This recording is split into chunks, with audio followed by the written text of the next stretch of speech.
ಕಲ್ಯಾಣಾದ್ಭುತಗಾತ್ರಾಯ ಕಾಮಿದಾರ್ಥಪ್ರದಾಯಿನೇ ಶ್ರೀಮದ್ವೆಂಕಟನಾಥಾಯ ಶ್ರೀನಿವಾಸಾಯ ಮಂಗಲಂ.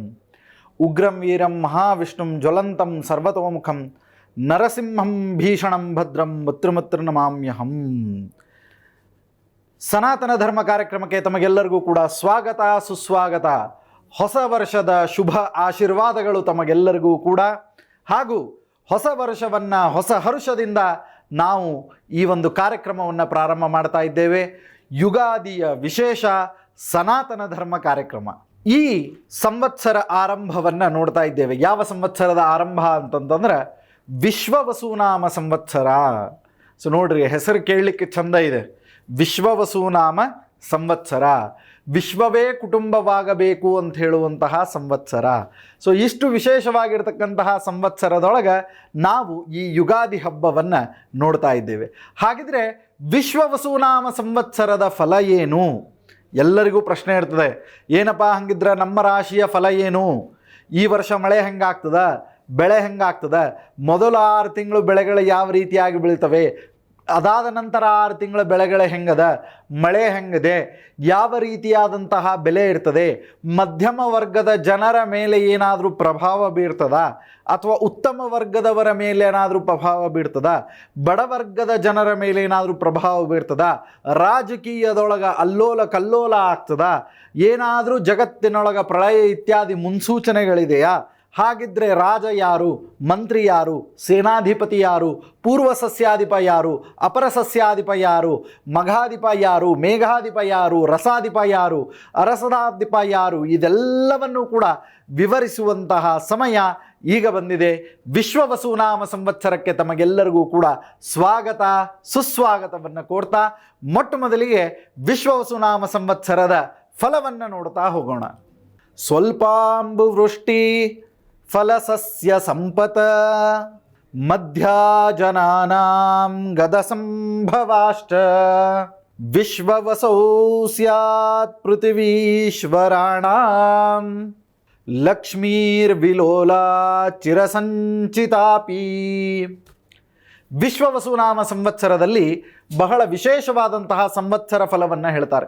ಏನಂತ ಹೇಳ್ತಾರೆ ಅಂತಂದ್ರೆ, ಸ್ವಲ್ಪಾಂಬು ವೃಷ್ಟಿ, ಈ ಭೂಮಿಯ ಮೇಲೆ ಈ ವರ್ಷ ಮಳೆ ಕಡಿಮೆ ಇರ್ತದೆ. ಮಳೆ ಕಡಿಮೆ ಇರ್ತದೆ ಅಂತಂತಂದ್ರೆ ಬೆಳೆಗೆ ಕಿಮ್ಮತ್ತು ಜಾಸ್ತಿ ಇರ್ತದೆ, ಧಾನ್ಯಗಳು ತುಟ್ಟಿ ಆಗ್ತವೆ. ಸೊ ಇದು ಈ ವರ್ಷದೊಳಗೆ ಆಲ್ರೆಡಿ ಎಣ್ಣೆ, ತೊಗರಿಬೇಳೆ, ಉದ್ದಿನಬೇಳೆ, ಗೋಧಿ ಹಿಟ್ಟು, ಗೋಧಿ, ಜ್ವಾಳ ಇದೆಲ್ಲದರ ರೇಟು ಗಗನಕ್ಕೇರಿಬಿಟ್ಟಿದೆ. ಈ ವರ್ಷದೊಳಗೆ ಮಳೆ ಸ್ವಲ್ಪ ಕಡಿಮೆ ಇದ್ದಿದ್ದರಿಂದ ಸ್ವಲ್ಪಾಂಬುವೃಷ್ಟಿ, ಸೊ ಮಳೆ ಸ್ವಲ್ಪ ಕಡಿಮೆ ಇದ್ದ ಕಾರಣದಿಂದಾಗಿ ಬೆಳೆಗಳ ಏನು ಒಂದು ರೇಟ್ ಇರ್ತದೆ ಅಥವಾ ಅದರ ಒಂದು ಮಹತ್ವ ಏನಿರ್ತದೆ, ಆ ಮಹತ್ವ ರೇಟು ಎರಡೂ ಜಾಸ್ತಿ ಆಗುವಂಥದ್ದು. ಮಧ್ಯಾಜನಾನಾಂ ಗದಸಂಭವಾಶ್ಚ. ಮಧ್ಯಾಜನಾನಾಂ ಅಂತಂದ್ರೇನು? ಮಧ್ಯಮ ವರ್ಗದ ಜನರ ಮೇಲೆ ಬಹಳ ಇಂಪ್ಯಾಕ್ಟ್ ಬೀಳ್ತದೆ. ಯಾಕಂತಂದ್ರೆ ನಾವು ಬಹಳ ಶ್ರೀಮಂತರೂ ಅಲ್ಲ, ಬಹಳ ಬಡವರು ಅಲ್ಲ, ಬಹಳ ಶ್ರೀಮಂತಿಕೆಯ ಜೀವನವನ್ನು ನೋಡಿಲ್ಲ, ಅತಿ ಬಡತನದ ಜೀವನವನ್ನು ನೋಡಿಲ್ಲ. ಮಧ್ಯಾಜನಾನಾಂ ಗದಸಂಭವಾಶ್ಚ, ಮಧ್ಯಮ ವರ್ಗದ ಮೇಲೆ ಗದಾ ಪ್ರಹಾರ ಅಂತನೋದು ಇದೆ. ಹಾಗಿದ್ರೆ ನಾವು ನೀವೆಲ್ಲರೂ ತಯಾರಾಗಬೇಕು ಈ ವರ್ಷದೊಳಗೆ. ಯಾಕೆ ಅಂತಂದ್ರೆ ಮಧ್ಯಮ ವರ್ಗಕ್ಕೆ ಸೇರಿದಂತಹ ನಮಗೆ ನಿಮಗೆಲ್ಲರಿಗೂ ಕೂಡ ಗದಾ ಪ್ರಹಾರ ಅಂತನೋದು ಇದು ಫಿಕ್ಸ್ ಅಂತನ್ನುವಂತಹ ಫಲವನ್ನು ಹೇಳ್ತಾ ಇದ್ದಾರೆ. ಎಲ್ಲ ರೀತಿಯಿಂದ ಇರಬಹುದು, ಯಾವ ರೀತಿಯಿಂದ ಅಂತಲ್ಲ, ಎಲ್ಲ ರೀತಿಯಿಂದ ಗದಾ ಪ್ರಹಾರ ಅಂತನೋದು ಇದು ಫಿಕ್ಸ್ ಆಗಿರತಕ್ಕಂತಹ ವಿಶ್ವವಸುವಿನ ಫಲವಾಗಿದೆ. ವಿಶ್ವವಸೌ ಸ್ಯಾತ್ ಪೃಥ್ವೀಶ್ವರಾಣಾಂ. ರಾಜರು ಏನು ಮಾಡ್ತಾರೆ ಅಂತಂದ್ರೆ ಜಗತ್ತನ್ನು ಆಳಬೇಕು ಅಂತ ಹೊರಡ್ತಾರೆ. ದೇಶಗಳನ್ನು ಆಳೋದಲ್ಲ, ಜಗತ್ತಾಳಬೇಕು ಅಂತ ಹೇಳಿ ಹೊರಡ್ತಾರೆ.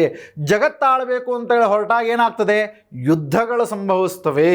ಸೊ ಈ ವರ್ಷದಲ್ಲಿ ನಾವು ಯುದ್ಧವನ್ನು ನೋಡ್ತಾ ಇದ್ದೇವೆ. ಸೊ ನೋಡ್ರಿ, ಯುದ್ಧಗಳು ಆಲ್ರೆಡಿ ನಡೀತಿರ್ತದೆ. ಎಲ್ಲೇ ಹಮಾಸ್ ಉಗ್ರರ ದಾಳಿಯನ್ನು ನೋಡ್ತಾ ಇದ್ದೇವೆ, ಫ್ರಾನ್ಸ್ ದೇಶದ ದಾಳಿಯನ್ನು ನೋಡ್ತಾ ಇದ್ದೇವೆ, ರಷ್ಯಾದ ದಾಳಿಯನ್ನು ನೋಡ್ತಾ ಇದ್ದೇವೆ. ಹೀಗೆ ಬೇರೆ ಬೇರೆ ದೇಶಗಳಲ್ಲಿ ಆಂತರಿಕ ಕಲಹಗಳ ಜೊತೆಗೆ ಯುದ್ಧವನ್ನು ನೋಡ್ತಾ ಇದ್ದೇವೆ. ಆದ್ದರಿಂದ ಈ ವರ್ಷ ಯುದ್ಧ ಸಂಭವಿಸ್ತದ? ಹೌದು, ಅವಶ್ಯವಾಗಿ ಸಂಭವಿಸ್ತಾ ಇದೆ ಅಂತನ್ನುವಂತಹ ಮಾತು. ಯಾಕೆ? ಪೃಥ್ವೀಶ್ವರಾಣ ಅಂದರೆ ನಾನು ಜಗತ್ತಿಗೆ ರಾಜ ಆಗಬೇಕು, ನಾನು ಜಗತ್ತಿಗೆ ರಾಜ ಆಗಬೇಕು ಅಂತ ಹೇಳಿ ಎಲ್ಲ ದೇಶಗಳು ಕೂಡ ಹೊರಡುತ್ತವೆ. ಲಕ್ಷ್ಮೀರ್ ವಿಲೋಲ ಚಿರಸಂಚಿತಾಪಿ. ಹಣ ಸಂಗ್ರಹವಾಗಿದ್ದರೂ ಕೂಡ ಒಂದು ಕಡೆಗೆ ನಿಲ್ಲೋದಿಲ್ಲ, ಖರ್ಚಾಗಿ ಹೋಗ್ಬಿಡ್ತದೆ, ಉಳಿಯೋದಿಲ್ಲ, ಹಣ ಯಾರ ಕೈಯಲ್ಲಿಯೂ ಕೂಡ ಉಳಿಯೋದಿಲ್ಲ. ಸೊ ಇದು ವಿಶ್ವ ವಸುನಾಮ ಸಂವತ್ಸರದ ಫಲವಾಗಿದೆ.